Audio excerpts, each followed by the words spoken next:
Hello बच्चों, let's read this question. So the question here is a spring with constant K is equals to 78 Newton per meter is at the base of a frictionless 30-degree inclined plane. A 0.5 kg block is pressed against the spring, compressing it 0.2 meter from its equilibrium position. The block is then released. If the block is not attached to the spring, how far up the incline will it travel before it stops? Okay, so basically देखो क्या हो रहा है इस question में।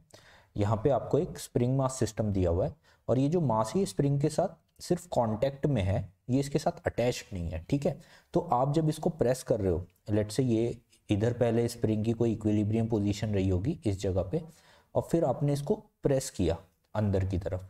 ठीक है, और कितना प्रेस किया? 0.2 मीटर। ये जो आपने इसको प्रेस किया है दिस इज 0.2 मीटर। तो इसके अंदर फिर स्प्रिंग के अंदर कुछ ना कुछ पोटेंशियल एनर्जी यहाँ पे स्टोर्ड हो गई होगी और ये ऐसे के एक्स यहाँ पे फोर्स जनरेट हो रही होगी। ये एक्स की वैल्यू आपको गिवन है 0.2 मीटर। तो इस फोर्स से क्या होगा, अब ये स्प्रिंग इस पे धक्का लगाएगा, तो जब आप इसको छोड़ोगे तो ये मास जो है आगे की तरफ ट्रेवल करेगा। और वो पूछ रहा है कि सामने अगर इसके इंक्लाइंड प्लेन रखा हुआ है जो कि फ्रिक्शनलेस है, 30 डिग्री के एंगल पे इंक्लाइंड है, तो इसके ऊपर ये कितना ऊपर तक चढ़ेगा रुकने से पहले। ठीक है, तो इसकी मान लो ये कोई इसकी फाइनल पोजीशन है ब्लॉक की, इस जगह पे रेस्ट पे आ गया। ठीक है, तो ये जो डिस्टेंस है, ये जो डिस्टेंस इसने ट्रेवल किया यहाँ पे, ये एल, ये कितना होगा, ये आपसे क्वेश्चन में बेसिकली पूछा हुआ है। राइट, तो चलो देखते हैं यहाँ पे की कॉन्सेप्ट हम क्या लगाने वाले हैं। The key concept for this question is, हम यहाँ पे एनर्जी कंजर्व करने वाले हैं, कंजर्वेशन ऑफ एनर्जी। ठीक है, तो अब हम देखते हैं किस तरीके से हम ये कंजर्वेशन लगाएंगे। देखो सबसे पहले तो हम जानते हैं अगर आप इस स्प्रिंग को कंप्रेस करोगे तो इसके अंदर कुछ ना कुछ पोटेंशियल एनर्जी स्टोर्ड हो जाएगी। ठीक है, यहाँ पे इसके अंदर पोटेंशियल एनर्जी स्टोर्ड हो जाएगी और अब जो भी मोशन होगा इसको रिलीज करने के बाद वो इस पोटेंशियल एनर्जी की वजह से ही हो रहा है। तो ये पोटेंशियल एनर्जी किस में, काइनेटिक एनर्जी में कन्वर्ट हो रही होगी। ठीक है, इस काइनेटिक एनर्जी की वजह से ये ब्लॉक मोशन में आ जाएगा और एट द एंड ये यहाँ पे जाके रुक रहा है। किस वजह से? क्योंकि इसकी जो टोटल काइनेटिक एनर्जी है वो दोबारा से इसकी पोटेंशियल एनर्जी में कन्वर्ट हो गई। अब ये एक सर्टेन हाइट पे पहुंच चुका है। ठीक है, let's say this height is h। तो ये जो इसकी जितनी भी काइनेटिक एनर्जी इसको मिली थी ये इस mgh पोटेंशियल एनर्जी में कन्वर्ट हो चुकी है। This potential energy is mgh। ठीक है, तो ये हमारा एनर्जी कंजर्वेशन का पैटर्न यहाँ पे लगेगा।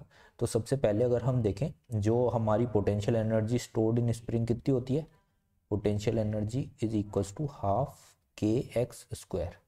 राइट, और ये पोटेंशियल एनर्जी किस में चेंज हो रही है, काइनेटिक एनर्जी में, और फिर फाइनली ये चेंज होने वाली है हमारी potential energy that is mgh में।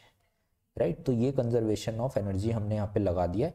अब इसको अगर हम सॉल्व करेंगे तो हाफ इंटू के की वैल्यू आपको क्वेश्चन में गिवन है spring constant that is 78 into x square. X भी आपको गिवन है 0.2 मीटर आपने डिस्प्लेस किया है, तो 0.2 का whole square is equals to mgh। Mass आपको ब्लॉक का गिवन है that is 0.5 kg into g की वैल्यू हमें पता है 9.8 इंटू एच। एच यहाँ से हमें फाइंड आउट हो जाएगा, लेकिन हमें एच नहीं चाहिए, हमें चाहिए क्या, हमें चाहिए एल। तो देखो एच और एल के बीच में यहाँ पे रिलेशनशिप हम लगा लेते हैं। ये क्या है, एक इंक्लाइन प्लेन है जो 90 डिग्री का ट्रायंगल बना रहा है। अगर ये वाली हाइट h है, ये एंगल 30 डिग्री है, तो l यहाँ पे कितना हो जाएगा, हम जानते हैं h by L is equals to कितना होगा, साइन 30 डिग्री। राइट, तो यहाँ से हमें रिलेशन मिल जाएगा कि h is equals to L by 2, क्योंकि साइन 30 कितना होता है 1/2 होता है। राइट, तो ये जो हमें रिलेशन मिल गया है इससे हम h को रिप्लेस कर सकते हैं L से। राइट, तो इसको हम कितना लिख सकते हैं, इस इक्वेशन को हम लिख सकते हैं 1/2 इंटू 78 इंटू 0.04 हो जाएगा ये whole square equals to 0.5 into 9.8 into L by 2। Right, तो 2 से 2 यहाँ पे कैंसिल आउट हो जाएगा और जब आप इसको कंप्लीटली सॉल्व करोगे तो यहाँ से आपको आपकी L की वैल्यू फाइंड आउट हो जाएगी जो कि आएगी 0.64 metre. So this is your correct answer जो कि है आपका option number D. So I hope you understood this question. Good luck.